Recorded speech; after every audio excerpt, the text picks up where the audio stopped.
মায়ের স্বপ্ন নিজের একটা ছোট্ট পরিবার হবে যেখানে স্বামী শ্বশুর শাশুড়ি নিয়ে সুখে শান্তিতে সংসার করবে। আর ঠিক তেমনটাই হল। মায়ের বাবা মা মায়ের কলকাতায় এক মধ্যবিত্ত পরিবারের বিয়ে দেয়া। মায়ের বরের নাম প্রদীপ দাস, খুবই ভালো মানুষ, সবার বিপদে আপদে পাশে থাকে। আর মায়াকেও ও খুব ভালোবাসে। কোনোদিন ও মায়ের কোনো কষ্ট হতে দেয়নি।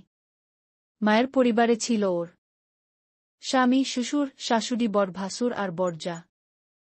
আর তাদের একমাত্র ছেলে।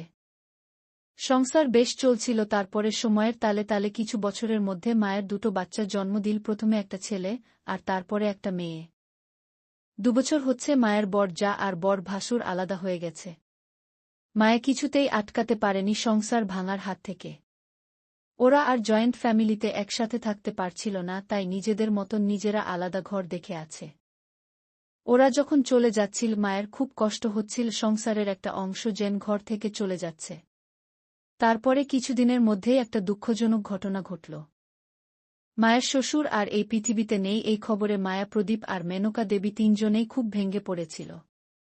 সময়ের তালে তালে সব ঠিক হতে লাগে। এখন মায়ের ছেলে মেয়েরা অনেকটা বড় হয়ে গেছে, দুজনেই স্কুলে পড়ে। বড় ছেলে ক্লাস 7-এ পড়ছে আর ছোট মেয়ে ক্লাস 2-এ উঠেছে। একদম পরিপূর্ণ সংসার।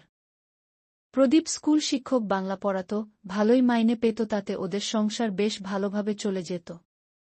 মায়া সংসার খরচা থেকে অল্প অল্প টাকা সরিয়ে রেখে মেয়ের বিয়ের জন্য বেশ অনেকগুলো গয়না গড়িয়ে রেখেছে। মায়া সব সময় ঠাকুরের কাছে বলত, এত ভালো স্বামী দিয়েছ, এত ভালো সংসার দিয়েছ, এত সুখ কোথায় রাখি? নিজের সুখে নজর লেগে গেল। মায়া যেটা দুঃস্বপ্নেও কোনোদিন আশা করেনি সেটাই হলো ওর সাথে। এমন এক চরম সত্যিই মুখোমুখি হল, যেটা শোনার পর মায়ের পায়ের তলা থেকে মাটি সরে যেতে লাগল। চারিদিকে যেন অন্ধকার নেমে এল। আর এই সত্যিই মায়ের সংসার আর জীবন দুটোই তছনছ করে দিল। কি এমন চরম সত্যের মুখোমুখি হতে হবে মায়াকে? মায়া কি আবার নিজেকে সামলে নতুন করে নিজের স্বপ্নের সংসার তৈরি করতে পারবে? পাঠক বন্ধুরা, নতুন গল্প শুরু করলাম, আশা করি তোমাদের ভালো লাগবে। সবার কাছে পাশে থাকার অনুরোধ রইল।